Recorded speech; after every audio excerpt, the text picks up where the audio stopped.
Today I'm doing something a little bit different than what I've done in the past, and that is my first YouTube book review. For those of you who may not be familiar, Anathema Publishing just released The Dancing Sorcerer early this year by P.T. Mistlberger, and I am very impressed with the book.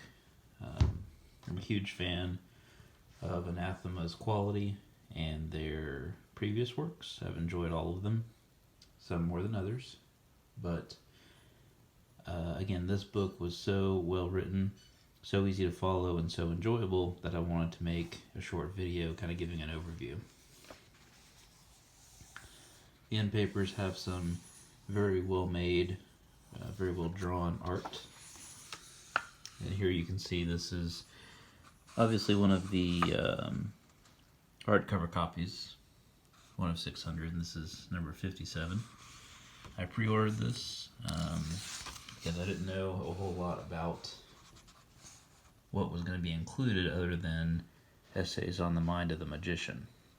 Would this be something that I would really enjoy reading? Would it be too narrow in scope for my taste? But as you'll see here in a minute, the quality of the subject matter was very, very intriguing to me. Starts out, of course, with an introduction. Dancing Sorcerer, Fall of Humanity, Solomonic versus Faustian magic. That was probably the one that really stuck out to me. Dragon magic. Chapter 5 gets into some of the Enochian magic. Dee, Kelly, and Faust. Vampires and the Magician. Talks about Belial in Chapter 7. Golden Dawn in Chapter 8. That was kind of boring for me personally. It didn't hold my attention as well as the others, but still got through it all right.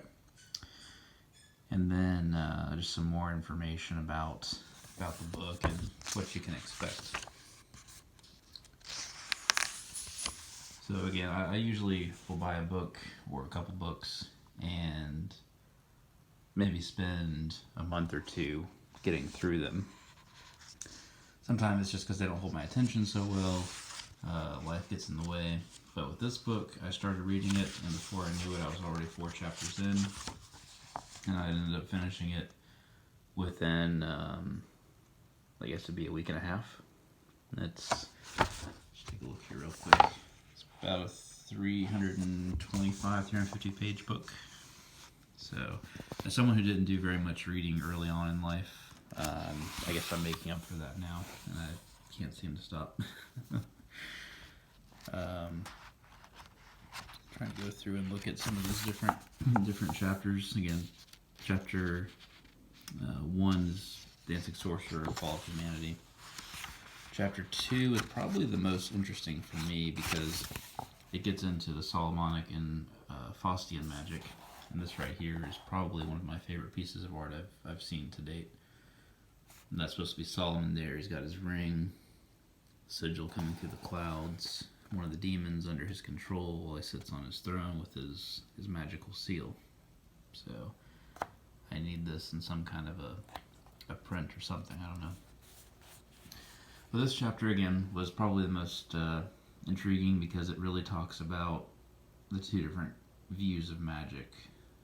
Solomonic magic basically being harnessing divine powers, working with the divine, and Faustian magic just wants the raw power at the expense of basically everything that makes you,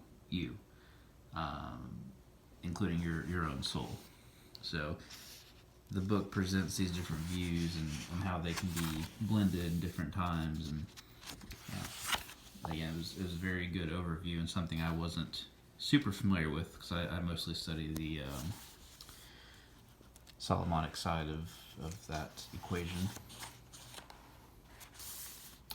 Law of Sacrifice, Pharaoh's Curse. Again, this is where it gets into the dragon magic. Some more artwork there.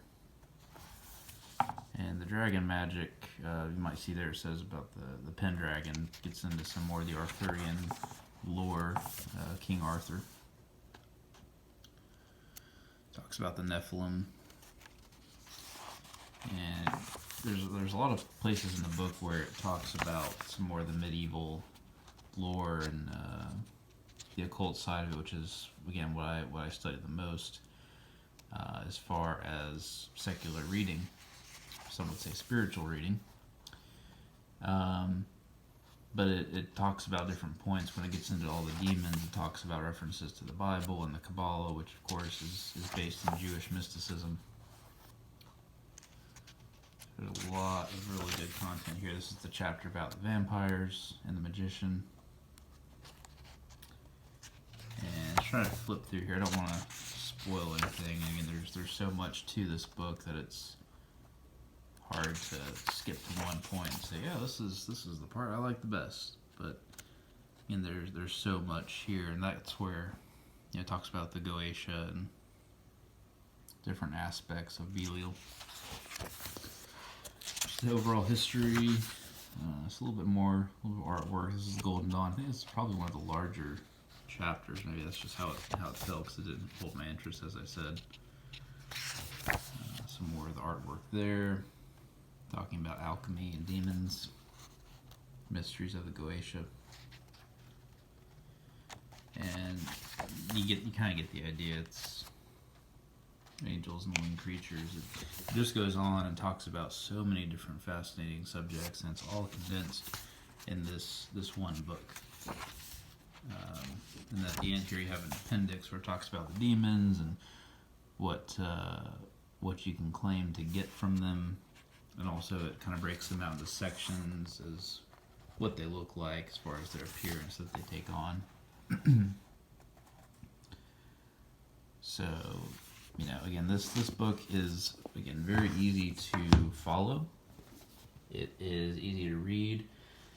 And even if this is just maybe your first type of book in this endeavor, I highly recommend it. I've got 50 or more occult books currently. I'm not going to make videos for all of them. At least that's definitely not my plan. But for my favorites, this being the first, I will definitely give you my thoughts. And if you've got any questions, feel free to leave them below.